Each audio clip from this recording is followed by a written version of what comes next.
আমন্ত্রণ জেলার সংবাদে। আপনাদের সাথে আছি আমি ইয়াসমিন সুমনা। শুরুতেই সংবাদ শিরোনাম। কর্মবিরতি শেষে ক্লাসে ফিরলেন প্রাথমিক বিদ্যালয়ের শিক্ষকরা। শ্রেণীকক্ষে ফিরে খুশি শিক্ষার্থীরা। নির্বাচন পিছিয়ে দিলে ব্যর্থ রাষ্ট্রে পরিণত হবে বাংলাদেশ, ঠাকুরগাঁওয়ে মন্তব্য মির্জা ফখরুলের। যশোরে চাষ হচ্ছে বিদেশি ফল অ্যাভোকাডো, একজনকে দেখে আগ্রহী হয়ে উঠছেন অনেকেই।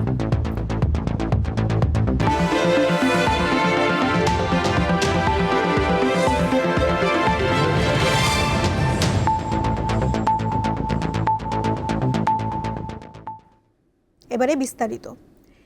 ৩ দফা দাবি আদায়ের আন্দোলন স্থগিত হওয়ায় ক্লাসে ফিরেছেন সরকারি প্রাথমিক বিদ্যালয়ের সহকারী শিক্ষকরা। সকাল থেকে স্বাভাবিকভাবে পাঠদান শুরু হয়েছে। সোমবার অর্থ মন্ত্রণালয়ের আশ্বাসে চলমান আন্দোলন স্থগিতের ঘোষণা দেন তারা। দিনাজপুর জেলার ১,৮৭২টি সরকারি প্রাথমিক বিদ্যালয়ে সকাল থেকে ক্লাস হয়েছে। নওগাঁর ১১টি উপজেলার ১,৩৭৪টি বিদ্যালয়ে সকাল থেকে প্রাণ ফিরে এসেছে। শিক্ষার্থীদের মুখে হাসি এবং শিক্ষক শিক্ষার্থীদের মধ্যে ছিল এক ধরনের স্বস্তির ছোঁয়া। দাবি মেনে নেওয়া না হলে আবারও আন্দোলনের হুঁশিয়ারি দিয়েছেন শিক্ষকরা।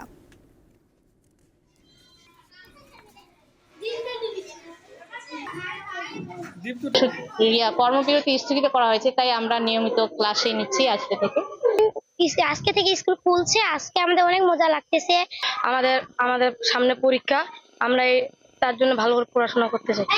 আমরা বাচ্চাদের যে ঘাটতি হয়েছে সেটা আমরা পূরণের জন্য আমরা বাড়তি আরো ক্লাস নেওয়ার পরিকল্পনা রয়েছে। এবার নির্বাচন যদি পিছিয়ে দেয়া হয় তবে বাংলাদেশ ব্যর্থ রাষ্ট্রে পরিণত হবে বলে মন্তব্য করেছেন বিএনপি মহাসচিব মির্জা ফখরুল ইসলাম আলমগীর।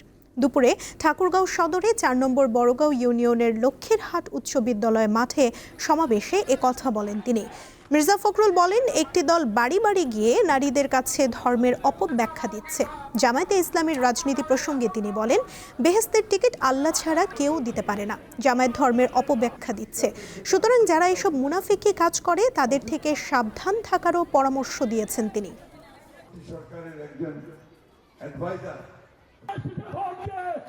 সঠিক সিদ্ধান্ত নিয়ে সঠিক একটা সরকার গঠন করতে হবে। এটা যদি আমরা করতে পারত হই তাহলে আমাদের এই দেশে অস্তিত্ব টিকবে কি টিকবে না সন্দেহ আছে। আর এইবার যদি নির্বাচনটা পিছিয়ে যায় আরো, তাহলে এই দেশটাকে ব্যর্থ রাষ্ট্রে পরিণত হবে। নির্বাচন পেছানোর কোনো সুযোগ নাই। আওয়ামী লীগ অতীতে যেভাবে আগুন সন্ত্রাস জ্বালাও পোড়াও করেছে তেমনি এখনও করছে বলে মন্তব্য করেছেন জাতীয় নাগরিক পার্টি এনসিপির মুখ্য সংগঠক হাসনাত আব্দুল্লাহ।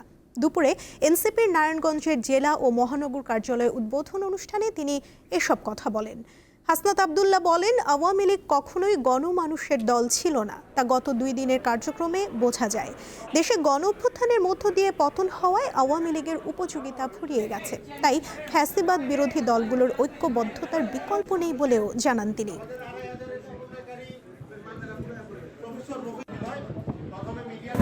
সেই রাজনৈতিক দলের নীতি আদর্শ যখন জন আকাঙ্ক্ষার বিরুদ্ধে যায় তখনই গণ অভ্যুত্থান সংগঠিত হয়। যেহেতু গণ অভ্যুত্থানের মধ্য দিয়ে আওয়ামী লীগের পতন হয়েছে, এটা স্বাভাবিক প্রক্রিয়ায় ব্যালটের মধ্য দিয়ে এই দলটিকে ফিরিয়ে আনার যারা বৈধতা উৎপাদন করছে তারা মূলত আগুন সন্ত্রাসের পক্ষে বৈধতা উৎপাদন করছে, তারা মূলত বুলেটের পক্ষে বৈধতা উৎপাদন করছে, এত বছর ধরে যারা ব্যাংক লুট করেছে তাদের পক্ষে বৈধতা উৎপাদন করছে। টাঙ্গাইলের কালীহাতিতে সিএনজি অটোরিকশার পেছনে মাইক্রোবাসের ধাক্কায় গ্যাস সিলিন্ডার বিস্ফোরণ হয়ে এক যাত্রী আগুনে পুড়ে মারা গেছে। সকাল 11টার দিকে অটোরিকশাটি কালীহাতি উপজেলার নগরবাড়ি এলাকায় পৌঁছলে একটি মাইক্রোবাস এর পেছনে ধাক্কা দেয়। এতে অটোরিকশাটির গ্যাস সিলিন্ডার বিস্ফোরণ হয়ে আগুন ধরে যায়। চালক বাইরে বের হয়ে এলেও ভেতরে আগুনে পুড়ে মারা যান এক যাত্রী।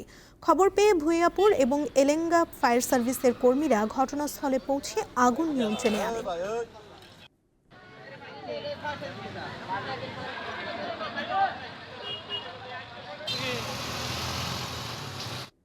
যুগোপযোগী প্রশিক্ষণের মাধ্যমে সক্ষমতা অর্জন করে একবিংশ শতাব্দীর কঠিন চ্যালেঞ্জ মোকাবিলায় প্রস্তুত থাকার জন্য আর্মি সার্ভিস কোরের সকল সদস্যের প্রতি আহ্বান জানিয়েছেন সেনাপ্রধান জেনারেল ওয়াকারুজ্জামান।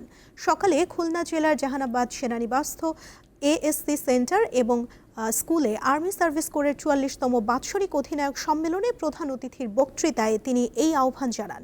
সম্মেলনে আর্মি সার্ভিস কোরের সকল অধিনায়কের উদ্দেশ্যে কোরের গৌরবোজ্জ্বল ঐতিহ্য এবং দেশমাতৃকার সেবায় অবদানের কথা উল্লেখ করেন তিনি।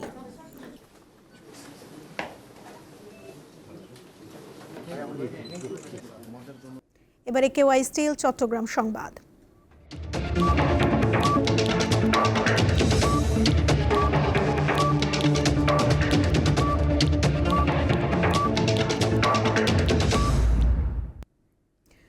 কুমিল্লা জেলার সদর দক্ষিণ উপজেলার রসুলপুর রেলওয়ে স্টেশনে টাস্ক ফোর্সের অভিযানে 2,71,00,000 টাকা মূল্যের বিপুল পরিমাণ ভারতীয় চোরাচালানি মালামাল উদ্ধার করেছে কুমিল্লা ব্যাটালিয়ন 10 বিজিবি। দুপুরে এক প্রেস বিজ্ঞপ্তিতে বিজিবি জানায়, সোমবার সন্ধ্যায় চট্টগ্রামগামী চট্টলা এক্সপ্রেস ট্রেনে এই অভিযান পরিচালনা করা হয়।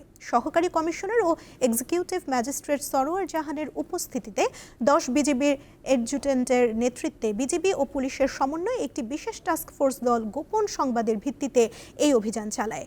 এ সময় মালিকবিহীন অবস্থায় ভারতীয় বিভিন্ন প্রকার বাজি, বাসমতি চাল, ফুচকা এবং কসমেটিক্স সামগ্রী জব্দ করা হয়।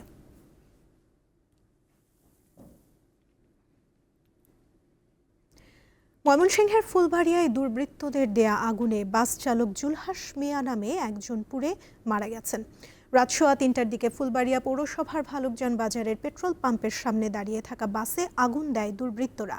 নিহত জুলহাস ওই এলাকার বাসিন্দা। সাথে সাথে ফায়ার সার্ভিসের কর্মীরা ঘটনাস্থলে গিয়ে আগুন নিয়ন্ত্রণে আনে।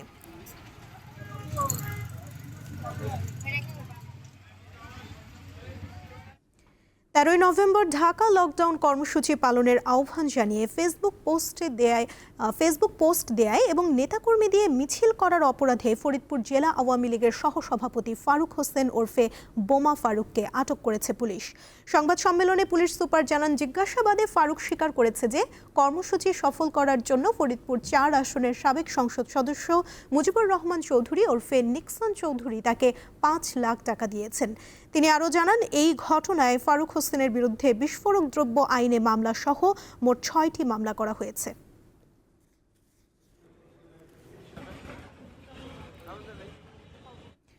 সুনামগঞ্জে কিশোরী ধর্ষণের পর হত্যা মামলায় লিটন মিয়া নামে একজনের মৃত্যুদণ্ড দিয়েছে আদালত।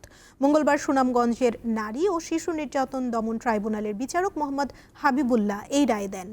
গত বছর তমা নামে এক কিশোরীকে ধর্ষণের পর হত্যা করে লিটন মিয়া। দীর্ঘ শুনানি শেষে আজ আসামি লিটনের মৃত্যুদণ্ডের রায় দেয় আদালত। এদিকে নাটোরের মরিয়ম মেমোরিয়াল বালিকা বিদ্যালয়ের প্রধান শিক্ষক ফিরোজ আহমেদকে এসএসসি পরীক্ষার্থী অপহরণ ও ধর্ষণ মামলায় যাবজ্জীবন কারাদণ্ড দিয়েছে রাজশাহীর দ্রুত বিচার ট্রাইব্যুনালের বিচারক মোহাম্মদ মহিদুজ্জামান। এছাড়া বগুড়ায় হত্যা মামলায় 3 জনের মৃত্যুদণ্ড এবং 3 জনকে যাবজ্জীবন কারাদণ্ডের রায় দিয়েছে আদালত।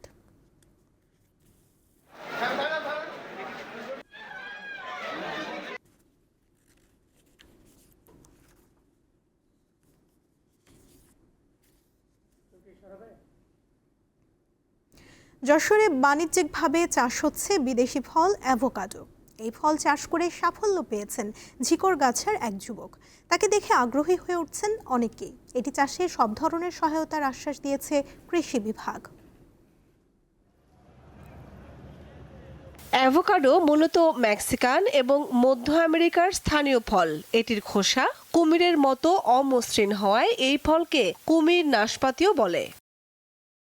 যশোরের ঝিকরগাছার চাষি সাইফুল ইসলাম 2023 সালে নিজ বাড়ির আঙ্গিনায় পরীক্ষামূলকভাবে 4-5টি অ্যাভোকাডোর চারা রোপণ করেন। প্রায় 2 বছরের মধ্যেই গাছে ফল আসতে শুরু করে। 120 থেকে 40 কেজি ফল হবে।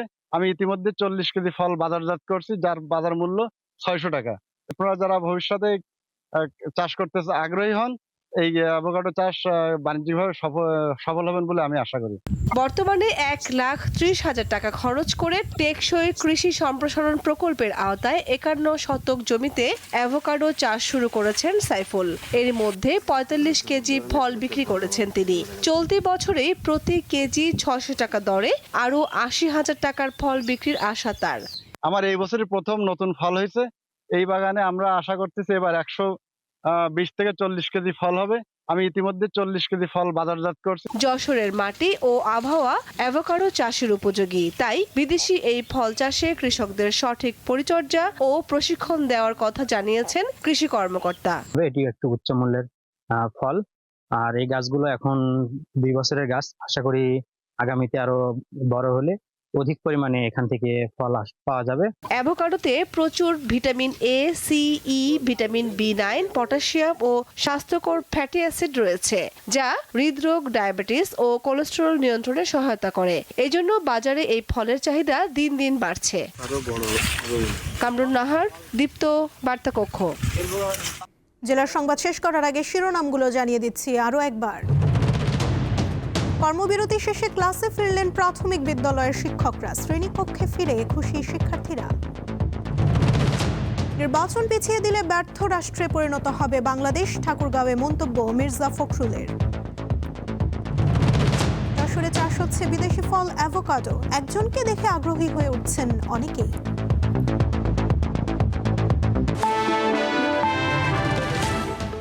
এই ছিল এখনকার মতো, এরপর দীপ্ত স্পোর্টস দেখার আমন্ত্রণ রইল। এছাড়া আরও তথ্য পেতে যুক্ত থাকুন দীপ্ত ডিজিটাল প্ল্যাটফর্মের সাথে। ধন্যবাদ সবাইকে।